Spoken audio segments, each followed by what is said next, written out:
I could never get rid of that. Why? Why could you never get rid of that thing? What is your brain telling you? So many times we stop right there. We think, oh, I just could never get rid of that thing. And then we're done. But I just want to ask you to ask yourself, why can you not get rid of that thing? Is it because you're going to cry? Are you hanging on to that thing because you think if you let it go, or even if you look at it, you will just break down and cry and just cry your heart out? Is that why? Or maybe it's because you're going to feel guilty. You let that thing go, then you feel tremendous guilt. Or maybe it's because it's just too much work. Right? It's too much work to get rid of it. Maybe that's why you're hanging on to it. Right? And so it's really important that you don't just let yourself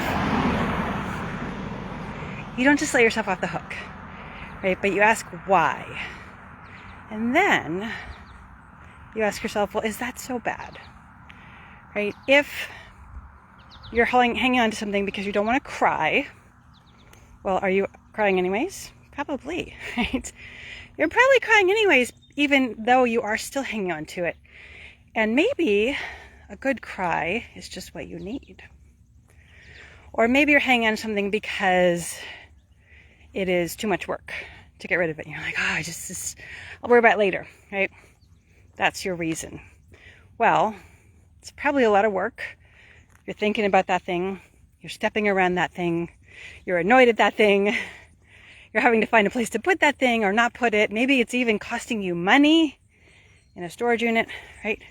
So you think you're avoiding work by holding that thing, keeping that thing, but actually you're not, right? So this is just a little tip. I want you, next time you notice this thought coming up, I could never get rid of it, just ask yourself why, and then think, well, maybe that's already happening. That thing that I'm trying so hard to avoid, maybe it's already happening. And is it really, really that bad? Right? Because it's not true that you can't get rid of something. It's not true. Your brain is telling you a lie there. It's what the truth is that you don't want to get rid of that thing. And that is totally fine. I'm not going to make you get rid of it. But I am going to help you decide, and I'm going to ask you, like, is it serving you to keep that thing? Is it actually doing for you what you think it's doing? And maybe you want to make a different decision. Maybe you want to try it out, right? Our brains do not like change. They want you to stay exactly the same. Ideally, if you could be the same as you were when you were like in 3rd grade, that would be great. Thank you. Right? And especially if we are not used to change, then it's even harder, right? So just know that. And when your brain says to you, oh, I could never do that, just be like, oh, actually, maybe we could. And see what happens. You might be surprised.